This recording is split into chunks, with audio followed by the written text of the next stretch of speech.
What is going on, everyone, and welcome back to Cantina Talk. So, the third episode of AHSOKA came out last night, and I just have to say that this show is incredible. Dave Filoni is full on evoking George Lucas in this episode throughout his writing, world building, and all the callbacks with it. This show has been incredible so far, and I cannot wait for episode 4 next week. Without further ado, let's just get right into this breakdown. We start off this episode with the silver Lucasfilm logo, once again, just like in episode 2. We also have the character heads again, and in the same color format as last time. This being Vader in red, 3PO in blue, the Phase 2 Clone Trooper helmet in blue, the HK droid in red, Merrick in blue, Huyang in blue, and the Stormtrooper helmet in red. With that, Chopper is also in blue, and lastly, Sabine is in red. We then start off the episode with AHSOKA's T6 shuttle traveling through hyperspace, picking up exactly where we had left off in the last episode. We then follow AHSOKA into the main area of the ship where the table is located.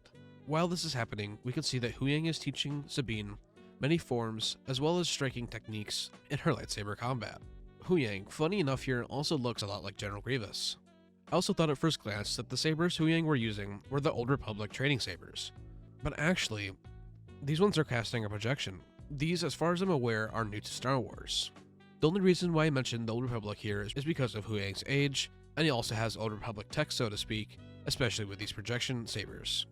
We can see here that Huyang is trying to have Sabine strike down in a certain pattern through each form that she is learning. This is helping with her effectiveness as well as timing her strikes. In my opinion, this should be second nature to Sabine due to her darksaber training with Kanan, her previous training with AHSOKA, as well as her Mandalorian upbringing, but it isn't the case here. It is clear in the time since she left the Ghost Crew in AHSOKA that her skills have fallen off. While all this is happening, AHSOKA is trying to have Sabine be just as strong with her mind as she is with a weapon. Sabine shuts this down, however, because in episode 2, Huyang had told her that she was the least adept to the Force, the hundreds of Padawans that Huyang has assisted in training throughout the 500 years of his life. This will lead into the next part where we see AHSOKA walk over to the wall behind her, and it is filled with training equipment such as training remotes that we'd seen in A New Hope, sight-blocking helmets, wooden sticks, as well as multiple sabers. I think that some of these sabers might be some of the projection kind like Huyang's, and some of them might be actual sabers and the rest might be training sabers. AHSOKA then has Sabine put on the helmet, and she does so reluctantly. AHSOKA instructs Sabine to use everything besides her vision here. We can see AHSOKA walking around Sabine, hitting her on the shoulders, making Sabine move back and forth. Through this though, Sabine is able to get a couple strikes in before AHSOKA moves away, surrounding her again. This happens twice, and Sabine slowly starts to catch on. AHSOKA then walks behind Sabine, pointing her stick towards the back of her head, and Sabine slowly senses AHSOKA's behind her. This leads Sabine and AHSOKA to start fighting with the sticks, and Sabine is starting to use those techniques that Huyang had taught her, but she is tripped by AHSOKA. Sabine takes off the helmet and looks back up towards AHSOKA, looking pissed off. AHSOKA tells Sabine anger and frustration are quick to give power, but they will also unbalance you. I love this line for a number of reasons. The main one is, this is literally the tale of the Jedi and the Sith, more so the Sith. This is telling Sabine, essentially, not to act upon emotion, but to fall back on her discipline and training. But not to rely on trying to inflict as much pain as possible, and also not to try and bring down as much power as possible. Because in the end, all it's going to do is cause you to make mistakes, which causes Sabine to get tripped. This is overall a great lesson in Star Wars, but is also a great life lesson. Following this, we are greeted with the white AHSOKA logo. This is also accompanied with Japanese-esque music playing in the background.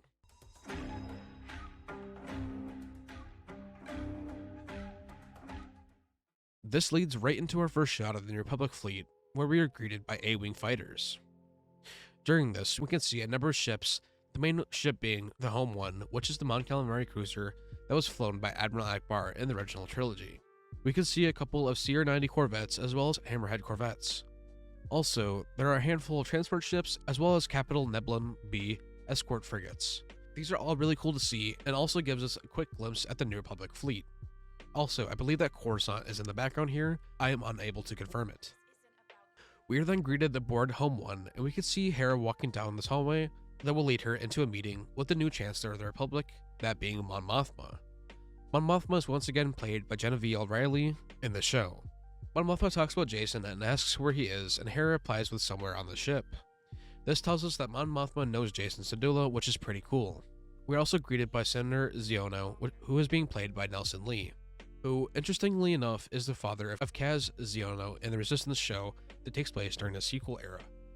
During this meeting, Hera tries multiple times to show her concern to the Council about the Empire and its growing forces. She states that they are still Imperial loyalists, and she also mentions that Thrawn and Hezra could be alive and Thrawn will be returning. But once again, this is shut down. Hera is getting very frustrated here, and arguably so. No matter how much she tries to make a point and show her concern, it isn't met with any backing. It also seems like Senator Ziono and Hera have some bad blood based on their relationship here. We also learn that the New Republic is very much in the knowing of having Imperials throughout every level within their system, which to me is a red flag. I'm not sure why this isn't to them. Literally, history has repeated itself time and time again, and I don't see how the New Republic is so careless here. The only person who seems to actually care is Mon Mothma, due to her knowing how big of a threat Thrawn really is. The rest of the senators don't really seem to care, and they dismiss Hera to discuss amongst themselves, leaving her pissed off, and royally so. Next, Hera walks out of the hallway, and we are greeted by the first ever live-action appearance of Jacen Syndulla. Jacen Syndulla is the son of Kanan Jarrus and Hera Syndulla. I made a video about this 4 months ago before all the leaks came out, stating that Jacen would be in the show, and here he is. I'm very pleased to see him and know that he is being played by Evan Whitten. We can also see that his hair has stayed green from the end of Rebels. If you looked at the leaks or had seen the leaks, they had shown that his hair was brown, but clearly here it is green.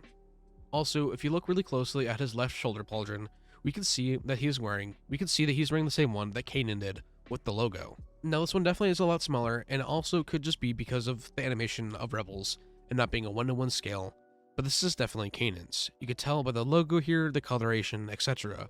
When I saw this in my live watch party, it made me tear up. This was not only a callback to Kanan, but also made me believe that his son looks up to him. Jacen then tells Hera that he wants to be a Jedi. This also leads me to believe that Hera had told Jacen about Kanan and the sacrifice he had made for his family. Hera replies to Jacen, telling him that she knows he does, kind of leaving the door open for a possibility of Ahsoka or Luke training him down the road. With this, we return to Ahsoka's T6 shuttle, where Ahsoka is telling Sabine that she had done well with her training and that she is a fast learner. This sounds a lot like Obi-Wan talking to Anakin here. It just kind of reminded me of that. The table in the middle of this room starts to rise up, and Ahsoka and Sabine come and sit down at it. Sabine tells Ahsoka about her frustrations and not being able to use the Force like Ahsoka is. Ahsoka tells Sabine that everyone can use the Force, but there is a talent factor when it comes to using it. Training and focus are what truly makes someone able to use the Force. Ahsoka then uses the Force to grab a mug in front of her and pull it towards her. Ahsoka tells Sabine to start small, which implies she wants her to try and use the Force to grab the mug. Then, Ahsoka leaves the table and goes back to the cockpit while Sabine continues to try and use the Force. Ahsoka greets Huyang in the cockpit and asks if they have gotten any word from Hera in the New Republic, but they haven't yet. Ahsoka talks to Huyang about Sabine's progress, and Ahsoka knows that it is going to be hard for her since Sabine has closed herself off from everyone, including the Force. As well, Ahsoka kind of scolds Huyang and tells him that him telling Sabine that she is the weakest isn't helping her mindset when it comes to her training. Huyang rebuttals back, saying that this is only the truth and that the Jedi Order would have turned her away and she wouldn't make an acceptable candidate. Ahsoka willingly acknowledges this, but tells Huyang that the Jedi Order's standards were part of the reason why they had failed and had fallen. Ahsoka then tells Huyang that she does not need Sabine to be a Jedi, she needs her to be herself. This then leads Huyang to tell Ahsoka that she does come from a non-traditional line of Jedi, thus making it okay. And this is also a very true statement from Huyang, with Yoda training Dooku, Dooku training Qui-Gon, Qui-Gon training Obi-Wan, Obi-Wan training Anakin, and lastly, Anakin training Ahsoka. I think it was really cool that he mentioned this here, and it did seem to piss Ahsoka off a little bit. Ahsoka sighs to this and seems disappointed that Huyang had brought up the past and the failures of the previous masters and apprentices, including herself. We then cut back to Sabine once again, as she continues to try and use the Force, but to no avail. This is interrupted by Ahsoka, telling her that they are getting an incoming transmission from Hera. While this is happening, Sabine then travels to the cockpit and is greeted by Hera, Ahsoka, and Huyang. She asks Hera if her and the fleet are close by, but Hera tells her that the mission didn't get approved by the Senate, so there is no backup coming. This transmission from Hera gets interrupted, and they find out that the Denab system is being jammed. This leads to Ahsoka telling Huyang to drop from hyperspace, leading us on to the next part of this episode. They drop out of hyperspace, but are pretty far away from the planet Cetos. Sabine asks why this is the case, and Huyang tells her that it is standard Jedi protocol to approach an unknown situation. We can't see it here, but the hyperspace ring is just on the other side of the planet. This is then interrupted by pinging from their radar, which is showing 6 fighters that are now starting to pursue them. This then greets us with Shin and Marok all in fighters, as well as 4 of Morgan Elsbeth's guns for hire. AHSOKA has Sabine run to the tailgun to blow these pursuing ships up, while AHSOKA starts taking evasive action. We also get a really cool shot of Sabine going through the ship and landing in the tailgun as she fires up all the targeting systems and notices that AHSOKA got rid of her presets. AHSOKA tells Sabine that she never needed them, essentially saying that she uses the Force to guide her instead of technology, fully invoking what Obi-Wan had told Luke during Episode 4 when he blew up the Death Star. Sabine is then trying to shoot down these fighters but is missing a lot of her shots, growing more and more frustrated. We see a couple of shots from Shin and Merrick and their fighters hitting AHSOKA's ship, while Sabine fails to shoot them down. During this, AHSOKA and Sabine start working together, and Sabine asks AHSOKA to perform a dive with her ship, thus giving Sabine an opening that she needs to destroy some of these fighters. Unfortunately though, Sabine misses all of her shots once again, wasting the chance of destroying these fighters.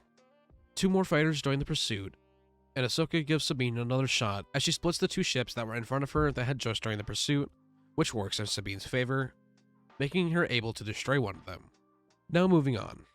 Sabine is able to destroy 2 more ships due to her and AHSOKA now fully working together during this fight. With this, we get the reveal of the hyperspace docking ring in its full scale above Cetos.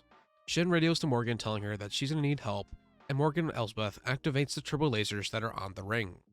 Shin then asks Marok to form up with her, and he does so, saying, "As you wish." This is the first time we've really heard him talk, and he sounds a hell of a lot like Darkseid Starkiller in the DLC for Force Unleashed. I think Sam Witwer is playing him, especially since he was also listed in the credits again for this episode for additional voice acting. Huyang needs AHSOKA to get as close to the ring as possible so that he can complete the scan of the object. Morgan Elsbeth opens fire upon AHSOKA's T6 shuttle, and they start to make a quick work of the shuttle's shields and deflectors. During this, Sabine comes up to the cockpit and tries to help out with flying. AHSOKA continues to do as many evasive maneuvers as she can, trying to dodge all these blasts, looking a lot like Anakin while doing so. While this is happening, they're also taking a lot of damage from the ring, causing the ship to start malfunctioning. As the scan becomes complete, AHSOKA's ship is disabled, ending the dogfight. Moving on, we get a wide shot of AHSOKA's ship in the middle of the ring, and it's just showing us the massive size of the ring. As AHSOKA's ship drifts around in space, Sabine and her are trying to repair it. Shin notices though that the ship is still intact and is going to destroy it. The backup engines of the T6 shuttle kick in, and they start to get alerts of the 3 incoming fighters, which are Shin, Merrick, and another one of Morgan Elsbeth's mercenaries. AHSOKA then runs and puts on her spacesuit, and goes outside of her ship to distract them while Sabine tries to fix the ship and get it operational again. AHSOKA comes out in this blue and white spacesuit. It is built to be worn around her Leiku, which I think is a really cool detail. AHSOKA then activates her sabers as the fighters close in. This reminds me a lot of Rebels and Clone Wars, where we had seen multiple times battles outside of starfighters, most notably in Rebels Season 3, where Ezra is running outside of the Star Destroyer, and in the Clone Wars where Plo Koon in Season 1 is with his clones and they are forced to fight from the outside of their ship. This happens once again later on in Clone Wars as well, but this time it is with Anakin and AHSOKA out on top of their ship, defending it against vulture droids. This was really cool to see, and it felt so much like Dave Filoni's writing from the Clone Wars and Rebels. I had never thought that we would see this in live action. AHSOKA is able to deflect the incoming blaster bolts from the fighters and even manages to take one of them out. This was really cool to see AHSOKA bouncing around the outside of her ship with her sabers deflecting the blaster bolts. Sabine is able to get the T6 shuttle operational again and notices that AHSOKA needs her help to get back to the ship. Sabine changes the position of the wings, thus letting AHSOKA's gravity boots kick in, letting her run down the side of her ship, just barely making it inside before getting hit by blaster fire. Following this, Sabine is able to make it to the upper atmosphere of Cetos. This gives her and AHSOKA a fighting chance. Shin and Marok are now in a pursuit of AHSOKA and Sabine as they start getting closer to the ground. They are flying through the clouds here, and in an epic scene we are greeted by the Purgil. The Purgil make AHSOKA and Sabine both look at each other, knowing that the last time they had seen these creatures, Ezra was with them. AHSOKA's shuttle is shown taking evasive maneuvers flying through the Purgil as they're coming through the clouds, just barely surviving and not getting hit the tentacle of the Purgil. Also too, Merrick seems to be looking at them in disbelief. I don't know if it's either in a flashback or what is happening, but he clearly seems to be a little out of it. Also, these creatures are absolutely massive in scale compared to AHSOKA's T6 shuttle here, and I just thought it was really cool to see. While Sabine is flying the shuttle, she is able to pull off a couple maneuvers and dives through the clouds, losing Shin and Merrick, but not for long.